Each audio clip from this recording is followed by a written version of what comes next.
Okay, if you're not one of my students and you're one of our internet guests here and you skip part zero, welcome back. Let's continue on. So, again, just briefly, this is equations of state. For my classes, I don't put it on exam one, but we need this material in order to function in the rest of the course. So, what is an equation of state? Equation of state, at the end of chapter 3 in our textbook, in the Chamberlain-Bowles text, we talk about a variety of equations of state. What are they? Well, by definition, an equation of state is something that relates the properties, the state properties to each other, or describes a state somehow. And those main properties are the ones that we can measure. We can't easily measure internal energy or entropy or even enthalpy. We can, however, directly measure. We have a variety of tools for measuring pressure, temperature, and volume, or specific volume, because we can measure the mass and therefore get the specific volume. So we have means through which to measure these things. So an equation of state is any equation that relates these three measurable properties to each other. And here, if I'm in class and I've got students in front of me, I would ask at this point, hey, what can any of you guys think of an equation of state? Maybe you've seen an equation that relates pressure, temperature, and volume to each other for a particular substance. And I'll pause, I'll wait, which I would say pause here for a minute and think about what equations do you know of? You've had chemistry, right? You should be trying to attempt this course if you haven't. We talked about that day one. What is an equation of state that you can think of? And again, here's where I will stare at my students blankly until they give me an answer that I like, but this is a video, so we're going to keep moving. Ideal gas law. Right? Ideal gas law is a classic, the most common famous equation of state. In a chemistry class, you would have seen it like this, where they would say, well, that is pressure times volume is equal to N, the number of moles, times R. I'm going to put a sub U on that R. That's the universal gas constant times temperature. Right? So that is temperature. That is absolute temperature, and that is absolute pressure. We can't use gauge temperature here, and we can't use relative temperature scales. We got to use absolute temperature and absolute pressure. And this R sub U that is the universal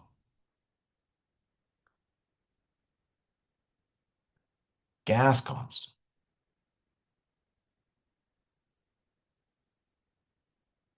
In your chemistry class, they probably used N to represent the number of moles. It's a common thing that they'll do in those chemistry books.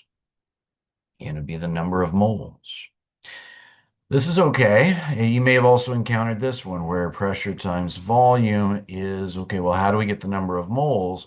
Well, you take the mass of your substance or your sample divided by the molecular or the molar mass times the universal gas constant times T.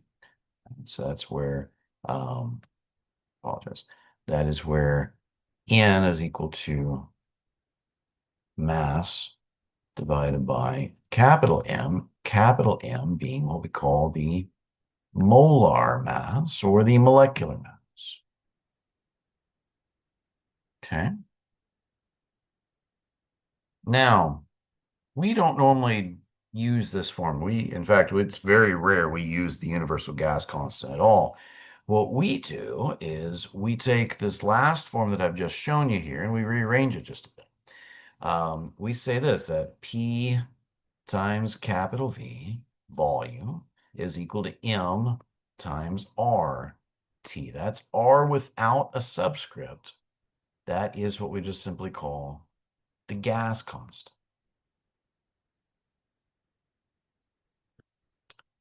It is substance specific.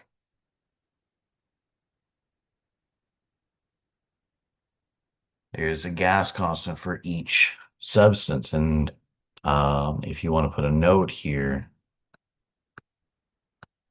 table A1 in your text is a good place to get those gas constants. So each substance, where yes, you do have R sub U, the universal gas constant.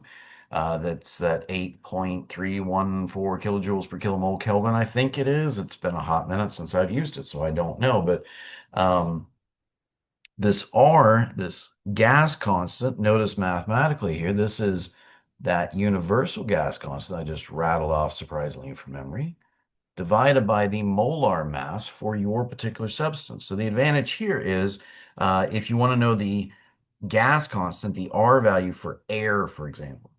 Well, air is a mixture. It's a mixture of a certain percentage of oxygen and nitrogen. And so we would have to figure out what our molar mass based on how much, what percentage nitrogen, what percentage oxygen, and what percentage carbon dioxide is in the air. Whereas here, we don't. That's already done for us. There's, if you go into table A1, there's an R value for air and other mixtures as well as other pure compounds, right? So PV is equal to MRT, or also you might encounter P little v is equal to RT. That's a very common form of the ideal gas law that we will encounter. When I teach fluid mechanics from time to time, that is often P is equal to rho RT, because again, the reciprocal of specific volume is density. So any of those are fine. Again, the last one we very rarely will use in a thermodynamics class, but it's viable. Doesn't mean we can't use it. Okay. Um, just a second here.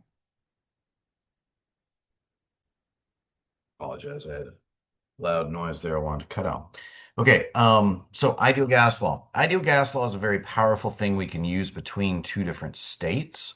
Sometimes, for example, if I have, say, P1 V1 is equal to MR T1. And what you can often do is you can put your constants in the middle. So a lot of times mass and R will be constant. So I can say P1 V1 is equal to, or divided by T1 is equal to M times R, which means then that P2 V2 divided by T2 is also equal to that constant mass times the gas constant. And I could write out for state 3, state 4. I could write out for multiple states. It's a very powerful expression. And if any of these properties are constant, say, let's say volume is constant from state 1 to state 2. Well, now I just got the ratio of pressure to temperature is equal to the ratio of pressure to temperature. Very powerful, simple tool we can use to relate one set of state properties to another. Now, very important question. Can we use ideal gas law? And here's where I would pause and I would pitch this to my students and say, what do you think? Can we use ideal gas law? And, as they think about it, some will say, well, no, and some might say yes, and some are trying to figure out if they're awake or not. Um, can we use ideal gas law? And I mean, here's what you have to know is sure, if you know your substance is in the gaseous region. What is the gaseous region? And I remember I had a fluid mechanics professor, Dr. AJ, that would tell us you have to remember ideal gas law is nothing more than an estimate. It's only an estimate, and it is a terrible estimate for liquids, right? It is a terrible estimate for liquids. It's really not a good estimate for vapors. It's not bad under the right conditions, um, but you really had to have a gas. Well, okay, how do we know we have a gas? Because we haven't really talked about that. What is a gas? Well, a gas just means you're dealing with a substance that's at a low pressure and a low density or very, very high specific volume. Um, so that's kind of how we view gases. They're at this very low density because the molecules are all spread out and erratic and bouncing off each other. So there's spaces between them. So very low density, very high amount of volume per unit mass. And then again, low pressure. Okay, what are these terms, low and high? What do those mean? What do those mean? Well, this diagram is in your book, Changle and Bowles' book. And notice we got these numbers down here, right? I've got this number. Um, I've got, if I just look at this number and this number, these are all zeros. Notice these are all zeros, all the way down to right here, I get 0.1. That is the I'm sorry, that is the error associated with using ideal gas law to determine the volume, and this is for water vapor. So this is the if I determine the volume, the specific volume of water vapor, using the expression V is equal to RT divided by P. So using this expression, measuring temperature, measuring pressure, they're saying it's a 0% error at all these different temperatures on the y-axis, all the way down to the saturated vapor side of the curve where you get a 0.1% error, estimating V based on different pressure temperature readings. But then notice for even at 1 atmosphere, we're starting out here at zero point 0.1, we get all the way down to 0.5%, and then over 1.6%, we get right to the saturation dome. And then notice at the higher pressure, as the pressure goes up, right there on the saturation dome, the air gets larger. And when you get up around the critical point, I'm drawing an exclamation point there, over 150% error, estimating the specific volume based on a pressure, looks like of 20 megapascals, and a temperature probably around 350 Celsius.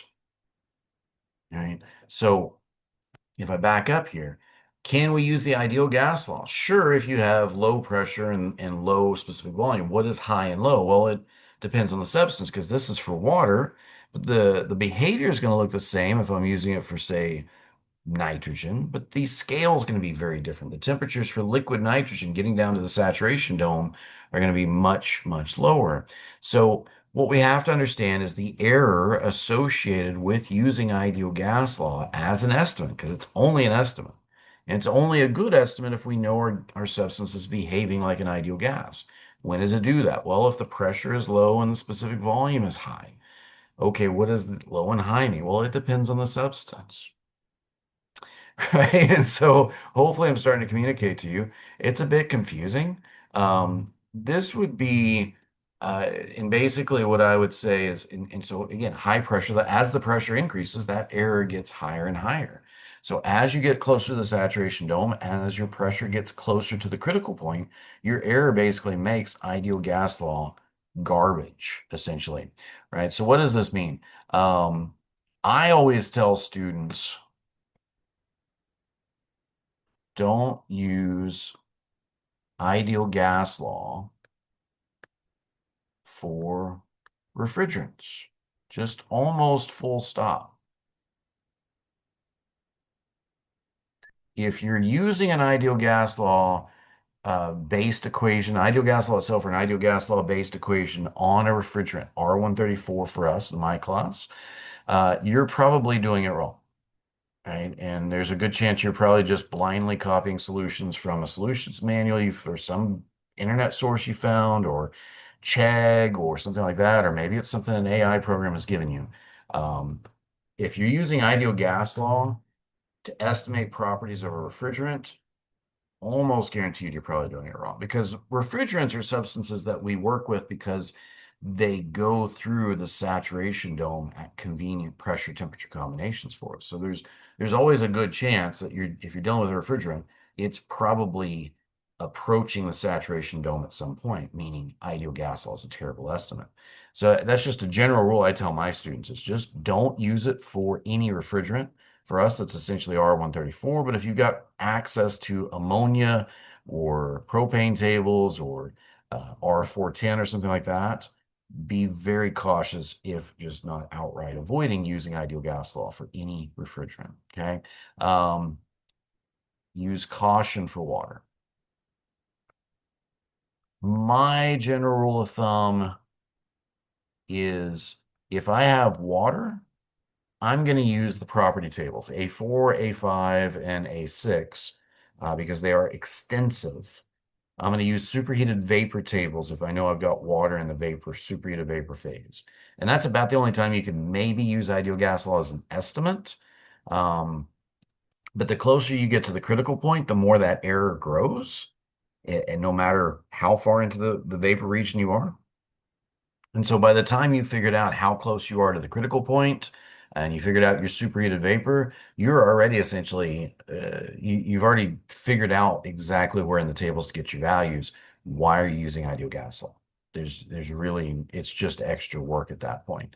So either you're being lazy and just using it out of laziness, or you've gone through the efforts and actually made an educated decision. You can use ideal gas law, but that also tells you I could also just use the superheated vapor tables that are right there. So don't.